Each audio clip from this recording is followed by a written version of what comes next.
This is going to be the absolute complete IC2 or IndustrialCraft 2 guide that you need, taking you all the way from the start where you've done nothing in the mod, all the way up to making your first nuclear reactor.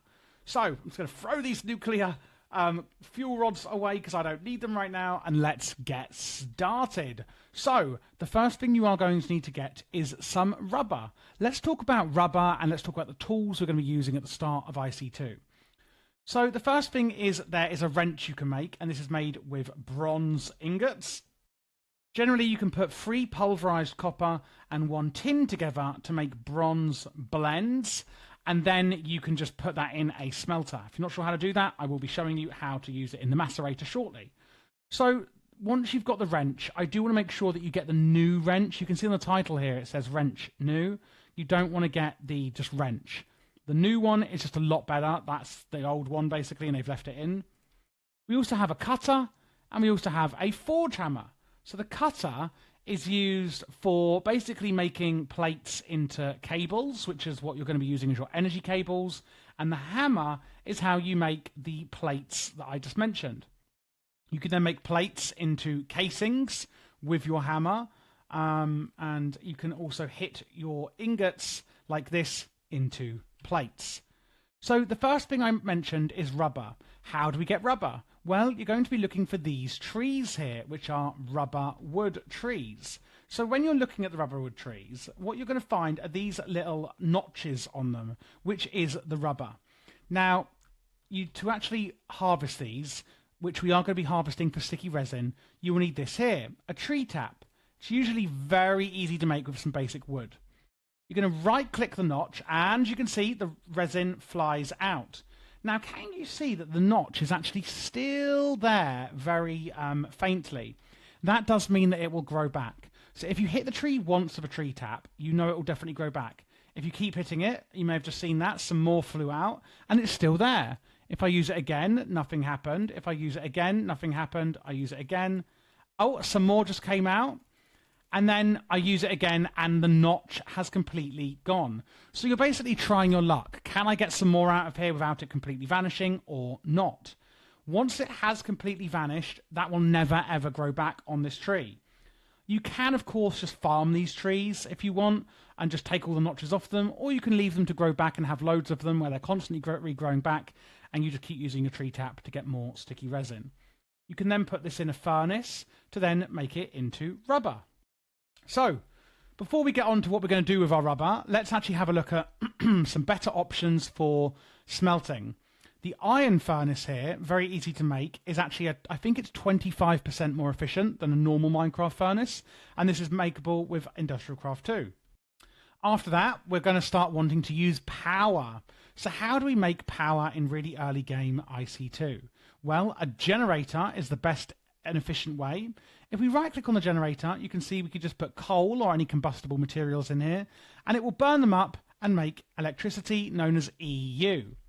Another way we can do it is a solar panel, pretty much just putting it here above the or under the sun, not above the sun, and it will generate 1 EU per tick from sunlight. However, that's obviously very, very low, and you will need to make a lot of solar panels to get any serious energy. Another way is a geothermal generator, making 20 EU per tick, but you do need to keep it consistently filled with lava to make energy. How do we make things like the solar panel? Well, pulverized coal and coal dust. How do we get that? It's going to be in a macerator that I'll show you shortly. And for things like the solar panel, you will need a generator. A generator will need an RE battery, which will need casings, redstone, and tin cables. So cables, you basically will make with your cutters from a plate. I've shown you how to do that using the hammer, etc. And don't worry, you're only going to have to do that very early game. If you're not sure how to make these things, just work it back through in just enough items. We can add rubber onto our tin cable to insulate it. An uninsulated cable will shock you. An insulated cable will not shock you.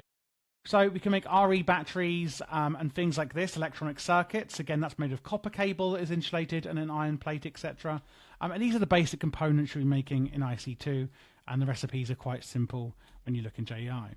So we have different levels of cable.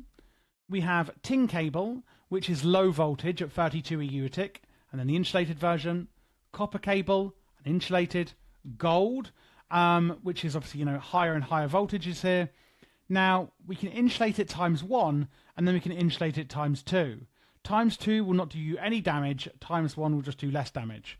We then have high voltage cable, which can be insulated 1, 2, and then 3 times, same again, doing less and less damage to you. And then eventually we've got glass fiber cable.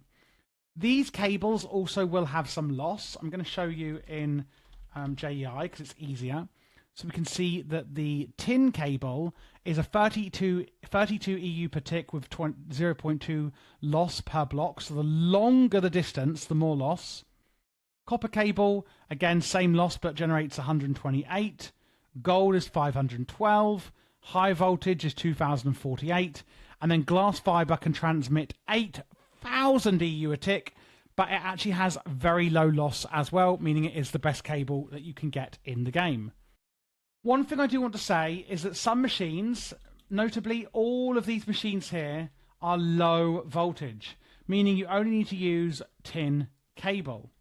However, if you then actually input to them a higher voltage, the machines will explode. So do be careful to make sure that you are putting the voltage in and the wire that is equivalent for the machine you are using.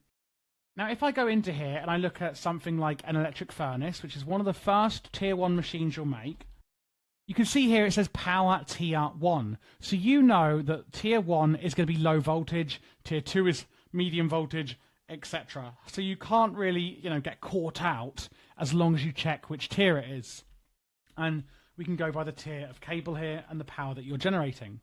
So an electric furnace is the first thing we can make that requires electricity, and we can put our cable in at the back. It just needs tin cable because it's low voltage, it's tier 1. And when we open it up here, we can see what it does. So we could put the iron ore or whatever ore you'd like in here, and it will smelt it up using power.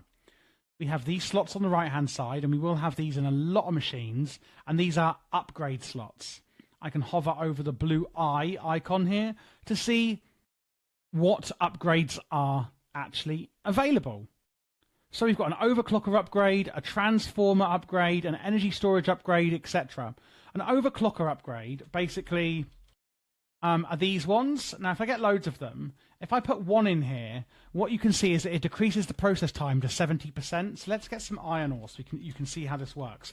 And this is the same for pretty much all machines in IndustrialCraft 2. So you can see it's smelting it up fairly slowly. If I put this in here, it's then 70%. If I put it in, it's speeding up, speeding up, speeding up. To the point where I put 6 in here, it's going really fast. But what you can see is it's only going down to 11%. If I take one out, 16%, 24, 34, it is multiplicative, and so is the energy usage, 256%, 400, 600, 1,000% energy usage. So do be careful with using too many of those.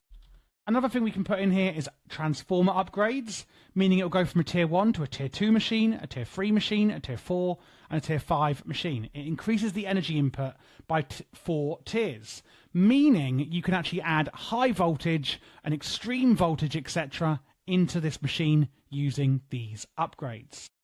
We can also add in an energy storage upgrade, which will add more energy to our buffer here. So we've got 800 EU in here. I add this one in, and suddenly we can store 10,000 in, just adding a buffer to how much energy the machine itself can store. We can also add a redstone signal inverter, where it inverts the redstone signal. And then we have these interesting ones, ejector and pulling upgrades. So you can see here, I've got my iron ingots in here. Let's see, I want to put them out into a chest. So I'm going to get, in fact, first I'm just going to put this ejector upgrade in my inventory. Then I'm going to get a chest. Now I've just thrown it out of my inventory. It's not what I wanted to do. There we go. And it's going to be the same with the pulling one. So basically, I get my ejector upgrade in my inventory. And let's say I want it to come out to this side. I shift right click it on that side, and you can see in the chat it says automatically output to the west side. I go in and I put that ejector upgrade in. Now, if I put a chest over here, the iron ingots don't go anywhere. But if I put the chest here, where I've said that's where I want the ejector upgrade to go, suddenly they have all been ejected into the chest. The pulling upgrade will do the exact same thing, but it will pull it from a chest, so the iron ore, for example, rather than pushing it out after it's made them into ingots. And that is how we use upgrades in IndustrialCraft 2. That's how we use our cables, and that is how we make some basic power. So I would say that is the basics that you need to know. Now let's move on to some of the basic machines we're going to be using. So the next machines we have are starting with the macerator. All of these next ones I'll be talking about are low voltage, by the way, and only need 32 EU per tick voltage. So we have here, and one thing I do want to say on the voltage is when I say 32 EU per tick, this can use a lot more than 32 EU per tick. There is a current and a voltage. You could put through this cable, you know, an insane amount of power to actually power this machine if you have loads of transformer upgrades on, you know, with an insulated tin cable. However, you do need to actually keep it on the 32 EU voltage, which is low voltage. That is the only the difference that you must make there. So the macerator, this really simply is going to macerate up your ores. What you will see in here is that iron ore, one ore will be turned into two crushed ore, meaning you essentially can double your ores with the macerator. Then we have an ore washing plant. This basically will actually wash the ores, and so after you've put them through the macerator, you can basically put them through here again. You put water in here, and it uses up the water, and it washes, as you can see here, the crushed iron ore, and you're going to get two pieces of tiny piles as well as clean ore. So it's already been doubled, and then basically you're going to get an extra two pieces of tiny. Two pieces of tiny can you put in a compressor when you've got 9 of them to make an extra piece. So it's like every 5 pieces of ore, you get 1 extra. So in my opinion, it's not really worth using this. So you can get like a third piece of ore every 5 ores. You know, it's just not really worth it. We then have the extractor. This is one of my personal favorite machines, especially for rubber. You could put resin in here, and you'll get free resin for every. You get free rubber for every resin. Whereas if you just smelt it, you only get 1. In the extractor as well, you can actually also get rubber a few other ways. By using the rubber tree saplings, you can get 1 rubber, and you can also get rubber wood into rubber in the extractor. Of course, the best way still is sticky resin, but using a tree farm for your rubber trees rather than just using, you know, the tree sap extract. What's it called? The tree tap on them. You know, using a tree farm, getting your resin because you will still get some off the tree, and then extracting like the wood, etc., into rubber could be a much better way for you to get your rubber long term. We then have the metal former, which we could do quite a lot with. I'm just going to go to, I'm going to show you it in JEI. We can change it from cutting to extruding to rolling. So basically in the metal former, when you are doing it into this one, you can see here you could turn blocks of steel into like shafts. You can make tin cans, which I'll show you what to do with later, from casings. You could basically do everything that you can with your cutters and your hammer, but you could do it in here. Like you could put an iron ingot in and get 4 HV cables. In this version, we can hammer our plates into 2 bronze casings, or hammer ingots into plates, and we can cut plates into cables as well. So it's a much more efficient way of doing it, which obviously lasts forever, whereas the hammers and cutters will actually, you know, wear out after a while. Then we have the compressor. This basically compresses things. You can use that on like the tiny piles I showed you from the ore washer.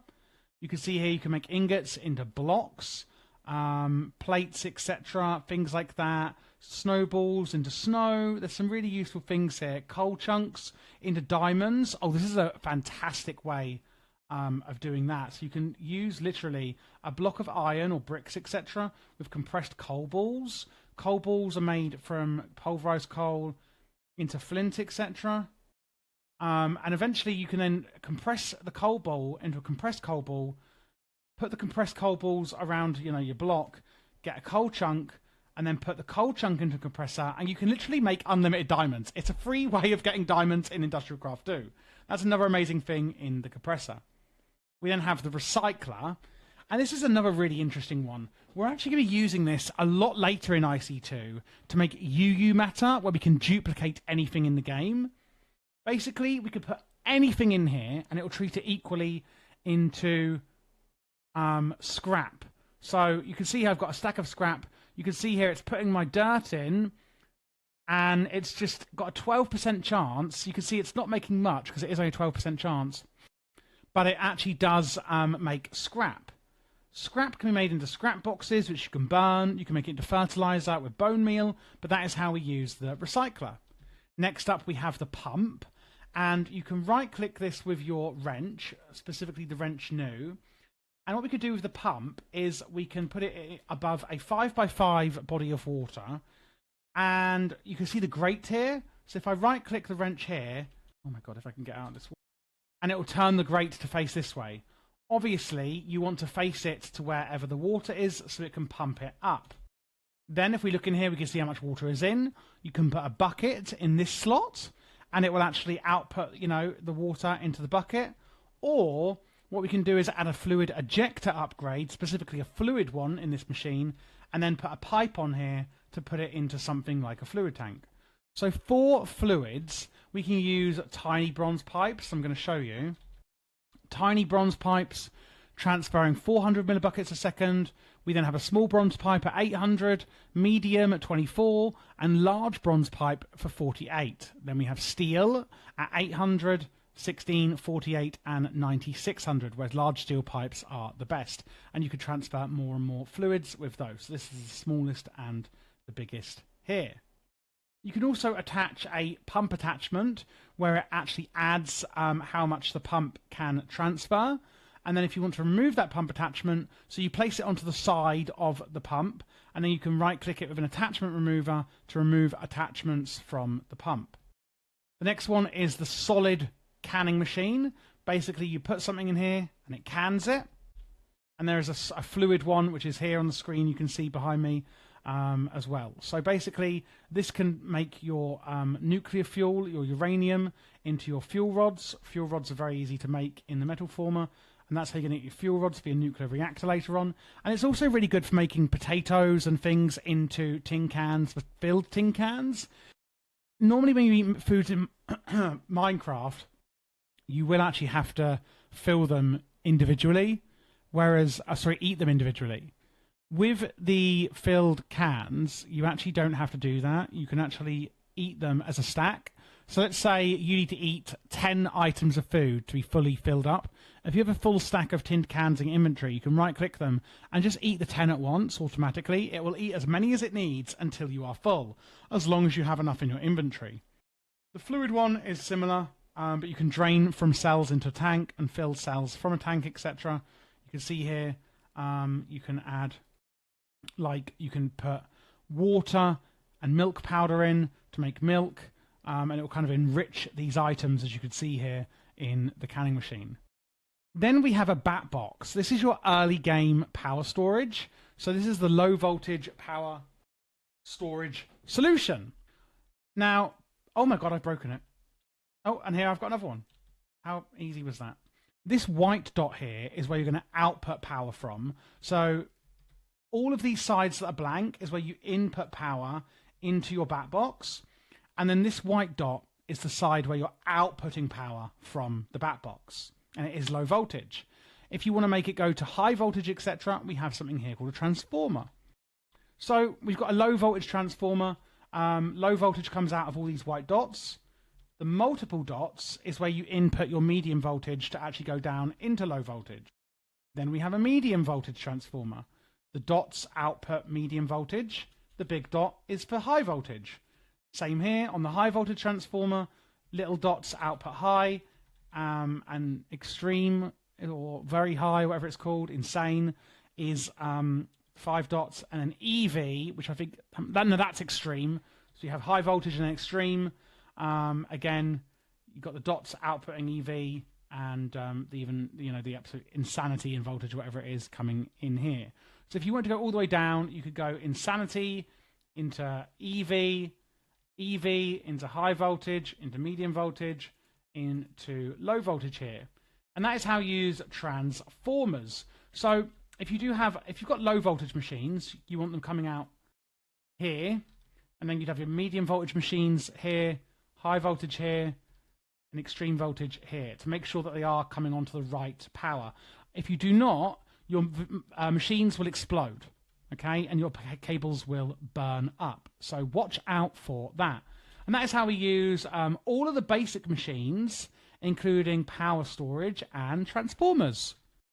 So now we are moving on to higher voltage things. This is a medium voltage energy storage solution. So you've got obviously the back box at low voltage at 32, and then we have something called a CESU at medium voltage. So CESU is going to need a little bit more to actually make. It's going to need advanced RE batteries. Actually, no, these are quite simple. I was thinking of like even more advanced. I think it's the next one up. And we can use, copper cable for this. So the first machine that we have here is the induction furnace. This is one of my favorites. You can give it a redstone control. And in fact, I'm going to do so to something.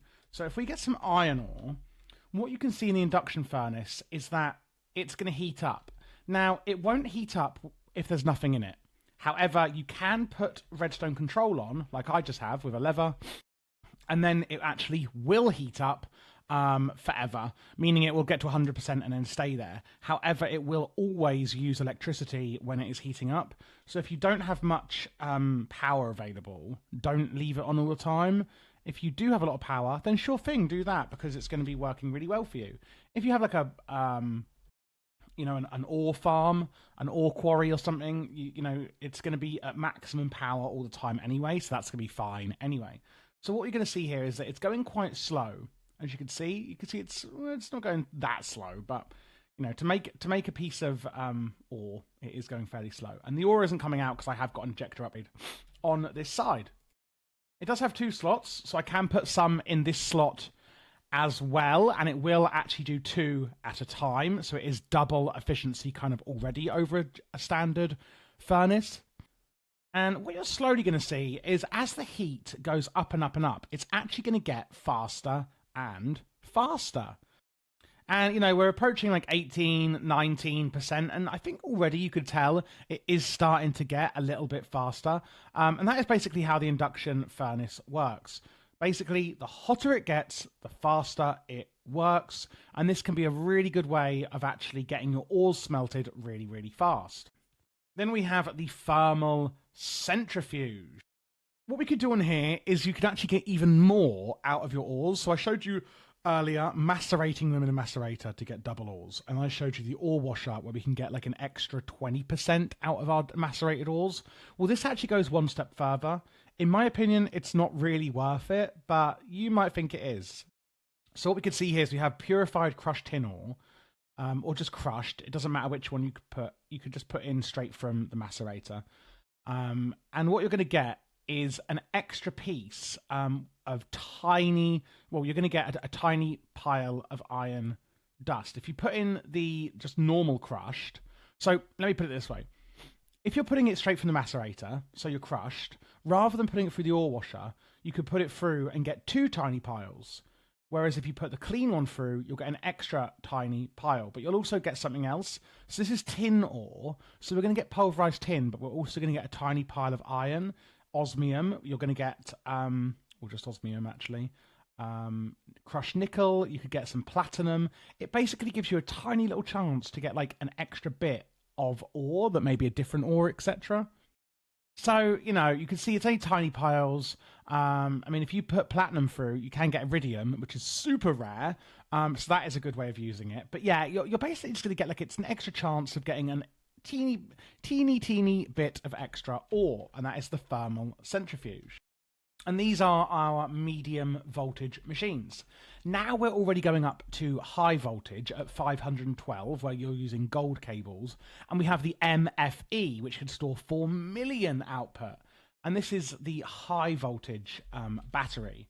So if I go to MFE, the way we make this one, here we go, this is what I was waiting for, is going to be energy crystals. And these are energium dust in the compressor, which basically crushed diamond and redstone. And that's kind of getting into the more advanced materials for IC2 now. So that's our energy storage. And same before, you can input from any side and the output is on the dot. Then we've got an advanced miner. This is a really interesting machine. Basically, inside, you can see the coordinate where it's currently mining. We can press this big yellow button to restart the miner. And we can either whitelist or blacklist with this button here of whatever ores we put in here. So I could say, whitelist only iron ore. So it's only going to mine up iron ore. And then what we have to put in this slot is a scanner.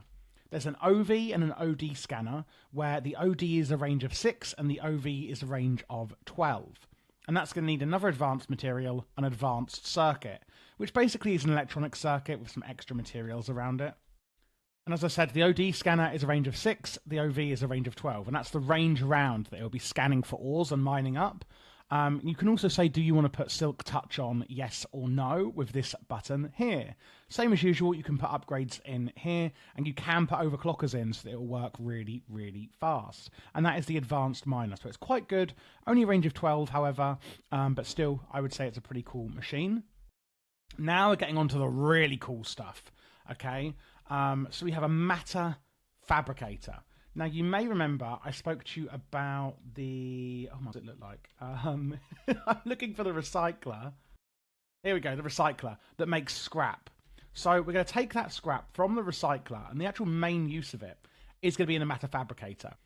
So you can see here, with nothing in it, it is going up slowly. This percentage is increasing, and that is to make 1 millibucket of UU matter. We can speed this up by using scrap, and it's going to amplify it. And you can see the percentage is going much, much quicker with scrap. So we're going to be trying to get UU matter, and you could just recycle anything. I would say do dirt or top cobblestone. What I would suggest is that you get maybe 10 recyclers and just push them all with a cobblestone generator, recycle all of the cobblestone into scrap, and then push all that scrap into matter fabricators, and that will make UU matter. Okay, and you could bucket it out here. You could put buckets in here. You can't put overclockers in, so you can't speed it up, but you can add ejectors. So you could bucket it out, you could pipe it out. What are we going to do with the UU matter then? Well, then it comes to our very high voltage. So the MFSU storage here. That's your highest storage battery. At this point, we're pretty much using glass fiber. No, high voltage, but you could use high voltage here, but I'm using glass. So with the UU matter, we're going to actually be able to replicate other items in the replicator here. So the first thing you want to do is make a scanner. So you may know about iridium ore. Iridium ore is the rarest material in IC2, and in a lot of mod packs, it can only be found in dungeon chests. And you'll see here, to make an iridium reinforced plate, you need 4 iridium ore, and that's how you make the quantum suit, which is the most powerful gear that you can make, basically, that can store a ton of EU in IndustrialCraft 2, and it will protect you from things like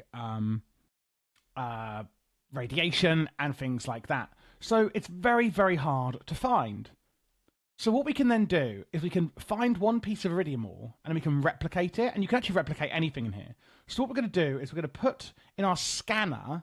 So you want to make a scanner, and you're going to get a crystal memory here. So you're going to crystal memory is made from silicon dioxide, which is clay dust in the thermal centrifuge, and then you use that with pulverized obsidian, and then you smelt up the crystal memory into a crystal memory, and you put that in your scanner.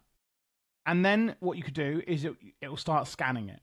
And you can see here, it takes a few minutes, and it's going to scan the iridium ore, and that will imprint iridium ore onto this crystal memory. What you then do is make a replicator and a pattern storage, and they must be next to each other. And basically, in the pattern storage, you put in, I've got an oak chest memory in here. You put in the pattern storage, you put them in here, and you can use the arrows to go around. And it shows you how many buckets of UU matter each one will take. Then we go into the replicator, fill it up with UU matter, and then you can press left and right to go through patterns, and we can say single run or repeat run. And basically what this will do is it will show you here how much power is needed and how much electricity is needed. And once the percentages go up and up and up, that will then create you a replicated item from the pattern memory using UU matter. So in other words, you put UU matter in the replicator, you select your memory, press single run, and it will start making that item out of UU matter. So you can basically make anything you want out of UU matter, but it takes a lot of energy and a lot of UU matter to do it.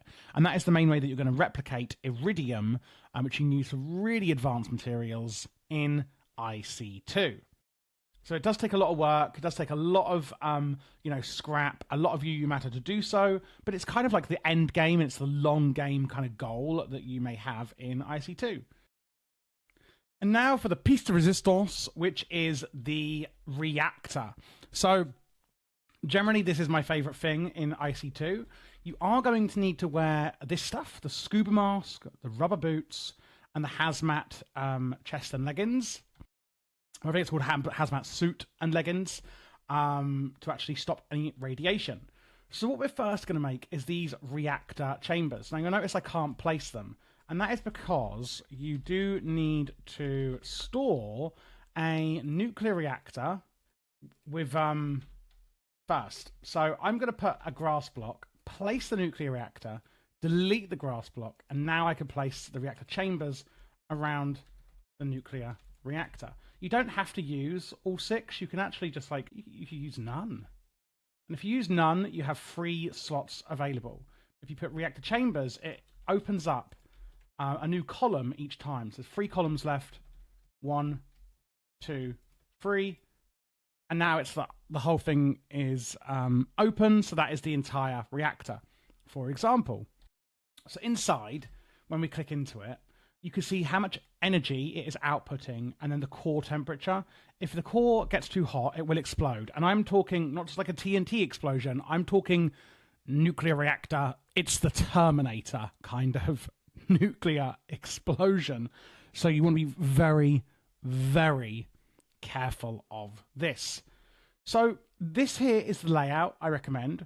We have these heat vents. Now, I have done another tutorial where I go through these in detail. It's the nuclear reactor guide on my channel for IC2 in that playlist, if you check out the playlists page. And basically what these heat vents do is these will actually basically dissipate heat. So these fuel rods will make heat. How do you make the fuel rods? Well, you could use 4 of them like this with plates to make a quad one. Single ones, basically using the fluid canning machine to put in uranium. Now, we have the reactor plating that helps absorb heat as well. We have these overclocked heat vents. There is actually a lot of different ones. You can use advanced heat vents. There is reactor heat vents. I just use these. Now, this will make 420 EU per tick, which is quite a lot in my opinion. And basically, we have one component heat exchanger here, and these are going to actually go down. You can see here the durability is going down, but then it will kind of go back up because it. What happens is if you take one of these away and put another fuel rod, it'll be too much. Can you see they haven't got time? It's too much heat. They're going to end up being destroyed, and it's all going to go terribly wrong, even though it's making now 450. So you do want to be very careful of how you lay out your reactor to make sure you're dissipating enough heat.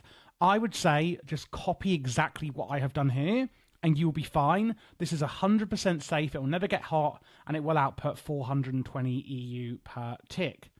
And these will slowly regenerate now that I've fixed it again. So I've got one component heat exchanger up here. Cannot be used in a fluid reactor. Please cool down in the EU reactor. This is what we've got here, the fusion reactor. So we're using a lot of quad fuel rods and overclocked heat vents. There's a lot of forums and stuff online if you go on Google or other YouTubers who have even done very advanced guides on this. But in this guide, I like to keep things simple. This isn't like a full, reactor guide here. I'm just showing you how to make it, how it works. So yeah, that is the nuclear reactor. If you want to do something basic, I would just copy what I have here. And you will need to use a lever to turn it on. I am being irradiated, as you can see here, which is obviously not good. So you do want to wear your suits here. I do also want to talk a little bit more around the quantum suit that you can make. So this is, as I said before, the end game gear for IC2. Nano Suit is actually how you upgrade them. So to make that, Nano Suit, we're going to start off with carbon plates and an energy crystal. So carbon plates are basically in a compressor, raw carbon mesh. Raw carbon mesh is 2 raw carbon fiber, which is basically 4 coal dust. So it is, which you could make in a macerator. So it is quite simple to make. You can then add light radiation shielding. That's from IndustrialCraft, however.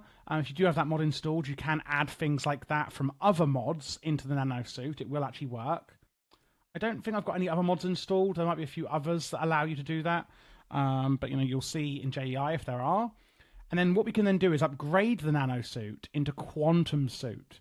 It's going to need some basic machine casings and a Lapotron crystal, which is basically just some lapis, an energy crystal, and advanced circuits. Some iridium enforced plates. That's where the UU meta and getting iridium comes in that I spoke about before. So this is really like the end game of end game materials. And that'll be for every single piece. So looking at it here in my quest book, the Quantum Suit armor is powered by EU and has the equivalent to diamond armor. However, each piece has some unique features. The helmet gives you water breathing, automatically feeds you filled tin cans. So, I spoke about tin cans earlier in the canning machine. Well, this will automatically feed you them, and it will cure poison and wither for you. The body armor, so the chest piece, that's actually going to work as a jetpack. You can make an individual jetpack in IC2 as well that's used with EU, but this is actually built in. The leggings increase your sprinting speed even when you're in water, and the boots disable all fall damage and increase your jump height when using the boost key, which will be in your controls and use usually the left control button. So each piece does give you something unique. You don't need to use them all together to get these benefits. If you just want, say, the jump height, you could just use the boots, for example, which will require Nano Suit boots and rubber boots. Because one other thing I didn't mention, or I did, maybe I did, is that they actually do shield you automatically from radiation as well. So that is the Nano Suit and what it can do.